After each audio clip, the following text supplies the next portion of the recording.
In the year 1666, London was one of the greatest cities on earth. It was loud, crowded, rich, dirty, ambitious, and alive. More than 350,000 people lived inside its walls, packed tightly together along narrow medieval streets that twisted and bent like veins. Houses were built of wood, sealed with pitch, roofed with tar, and stacked so closely that neighbors could shake hands from their upper windows. Fire was everywhere in London. It cooked meals. It heated homes. It powered workshops, and it terrified everyone. Londoners lived with a constant fear of flames, but they believed they understood fire. Small fires happened all the time. Chimneys caught sparks. Bakeries overheated. Candles fell over. Usually, the damage was limited. Fires burned themselves out. This one did not. In the early hours of Sunday, September 2, 1666, while most of the city slept, a fire broke out in a bakery on Pudding Lane. The bakery belonged to Thomas Farriner, a royal baker. Sometime after midnight, an oven was not properly extinguished. A spark caught, wood ignited. Flames climbed the walls. At first, it seemed ordinary. Farriner and his family escaped through an upstairs window. One servant did not. She became the first victim of what would soon become the greatest urban disaster in English history. Outside, the wind was strong, stronger than usual. A hot, dry wind blowing straight from the east, the fire spread. It jumped from the bakery to neighboring buildings, then to warehouses filled with oil, rope, alcohol, and coal. Sparks flew across the street and landed on rooftops already dry from a long, rainless summer. Within minutes, entire buildings were burning. Still, London's leaders hesitated.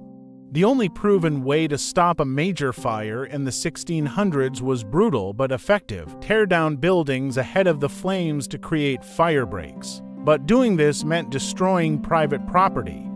It required authority, speed, and courage. The Lord Mayor hesitated. He underestimated the danger. He feared lawsuits, he feared blame, he feared making the wrong decision. By the time he gave permission, the fire was already unstoppable. As dawn broke, Londoners woke to a nightmare. The sky glowed orange. Smoke filled the air. Bells rang in alarm. People rushed into the streets, carrying children, clothes, furniture, anything they could grab. Some tried to fight the fire with buckets of water. Others stood frozen, staring in disbelief. The fire moved like a living thing. Driven by the wind, it raced westward through the city. Flames leapt across streets, burning debris fell from the sky.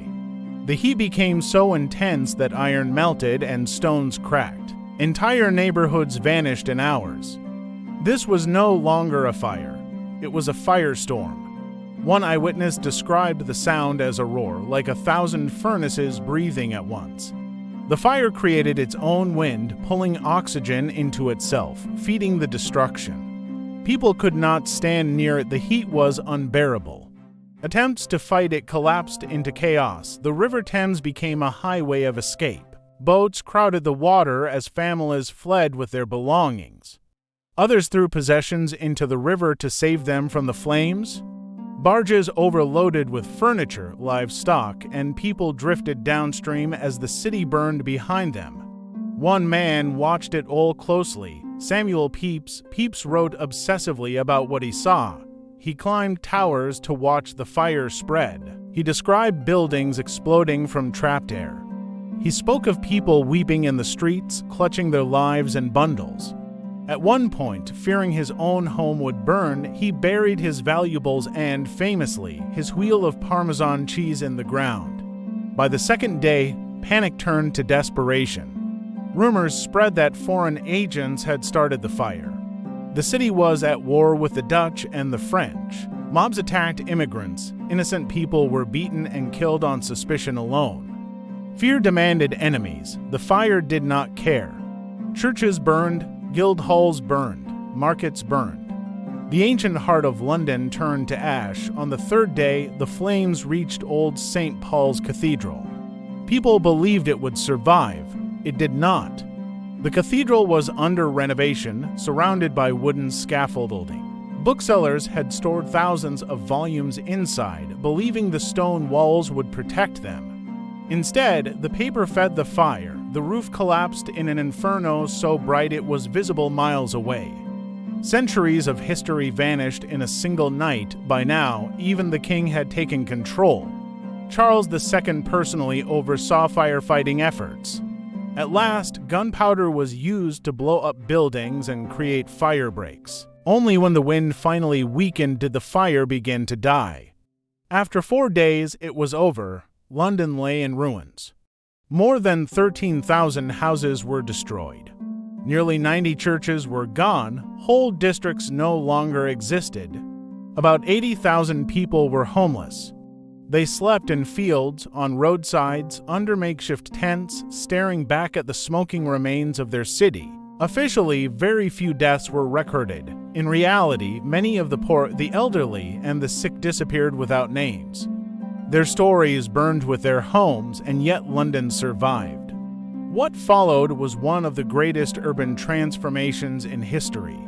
The fire forced change that had been resisted for generations. Wooden buildings were banned.